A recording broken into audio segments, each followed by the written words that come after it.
Welcome to head TV. ఈ రోజు మనతో బొనిగల సొలమన్ గారు ఉన్నారు. Amphi registered mutual fund distributor. నమస్కారం సొలమన్ గారు. నమస్తే అండి ఆయుష్మాన్ గారు. సార్, మనము మ్యూచువల్ ఫండ్స్ గురించి మాట్లాడుకున్నాము. దాని ఎక్స్‌పెన్స్ రేషియో గురించి మాట్లాడుకున్నాము.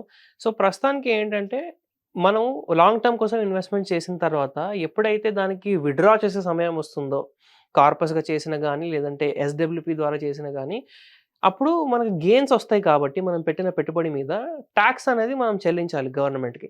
సో, ఎంతవరకు ఈ టాక్స్ అనేది చెల్లించాలి? అలాగే ఈ టాక్స్‌ని తగ్గించుకోవడానికి ఏదైనా మార్గాలుంటాయా? ఒకసారి చెప్పండి. మంచి క్వెషన్ అడిగారండి ఆయుష్మాన్ గారు.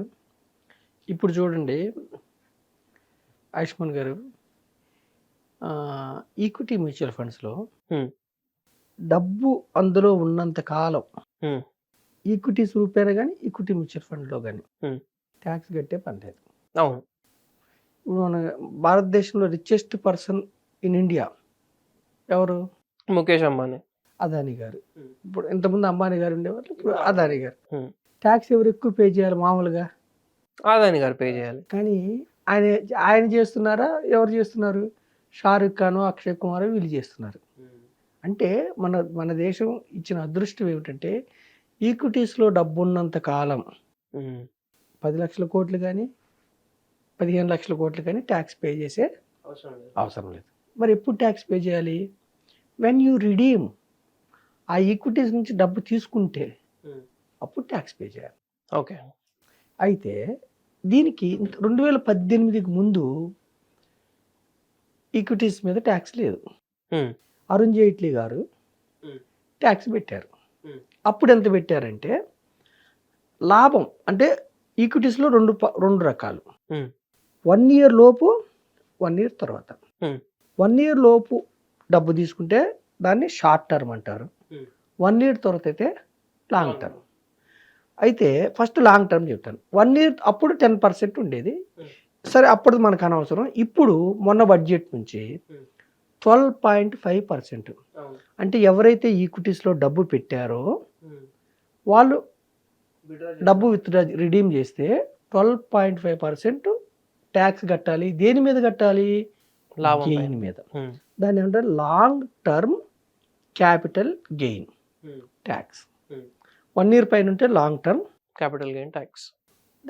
అది ఎంత కట్టాలంటే 12.5%. అయితే సపోజ్ నేను 1,00,000 పెట్టాను. 1 ఇయర్ తర్వాత 2,00,000 అయింది.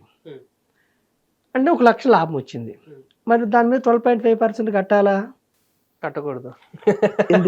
ఎందుకు కట్టకూడదంటే ఆయుష్మాన్ గారు, లాభం మీద 12.5% కానీ 1,25,000 ఎగ్జంప్షన్ ఇచ్చింది గవర్నమెంట్.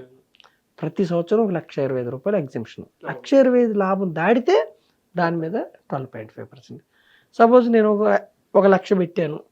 10 ఏళ్ల తర్వాత 10,00,000 అయింది. ప్రిన్సిపల్ మీద ఏమి ఉండదు. అంటే మన ప్రిన్సిపల్ మీద ఏమి వేయరు. అంటే 9,00,000 లాభం మీద వాళ్ళు 1,25,000 ఎగ్జంప్షన్. మిగతా దాని మీద 12.5%. ఓకేనా? అంటే ఇది కూడా ఎందుకంటే లాంగ్ టర్మ్ని ఎంకరేజ్ చేయడం కోసం గవర్నమెంట్ పెట్టింది. ఒకప్పుడు ఈ టాక్సేషన్ పెట్టకముందు ఎఫ్ఐఐలు అప్పుడు ఎప్పుడు వాళ్ళకి 10%, 20%, 30% రాగానే 1 ఇయర్ లోపు కూడా ఎగ్జిట్ అయిపోయి వెళ్ళిపోయేవాళ్ళు. అప్పుడు మార్కెట్స్ మీద విపరీతమైన ప్రభావితం చూపించేది.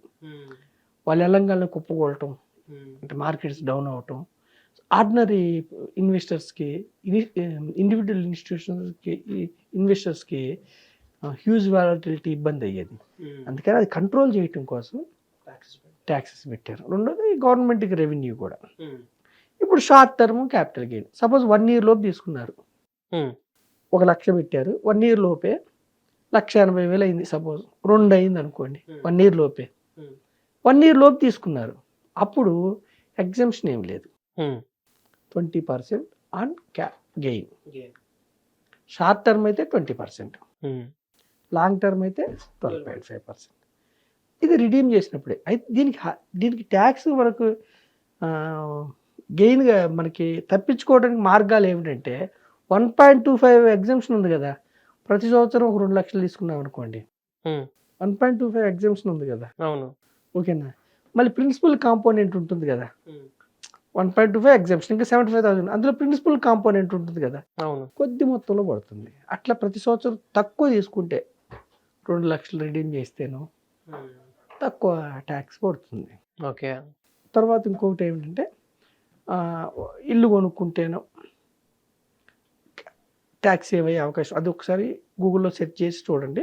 Capital gain equity mutual funds మీద వచ్చిన లాభంతో ఇల్లు కొనుక్కుంటే సమ్ ట్యాక్స్ సేవ్ అయ్యే అవకాశం ఉంది. అది ఒకసారి డీటెయిల్గా చూడాలి. So long term capital gain ఏమో 12.5%, షార్ట్ టర్మ్ క్యాపిటల్ గెయిన్ ఏమో 20%. మళ్ళీ ఇవి కాకుండా డెట్ ఫండ్స్ ఉన్నాయి. డెట్ ఫండ్స్ అంటే ఎఫ్డి లాగా అనమాట.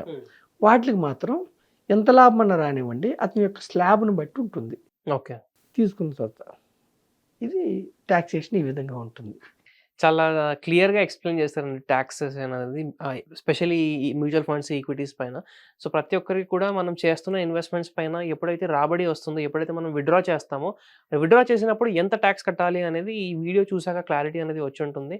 ఇలాంటి ఇంట్రెస్టింగ్ ఎపిసోడ్స్ కోసం మన ఛానెల్ చూస్తూనే ఉండండి. వీడియోని లైక్ చేసి ప్రతి ఒక్కరితో షేర్ చేయండి. Thank you sir. Thank you. Hit TV app ని డౌన్లోడ్ చేసుకోండి. ఇందులో short news, live news, entertainment movies అన్ని అవైలబుల్ గా ఉన్నాయి. Please download Hit TV app. Hit TV app. Hit TV యాప్ని ఫ్రీగా డౌన్లోడ్ చేసుకోండి.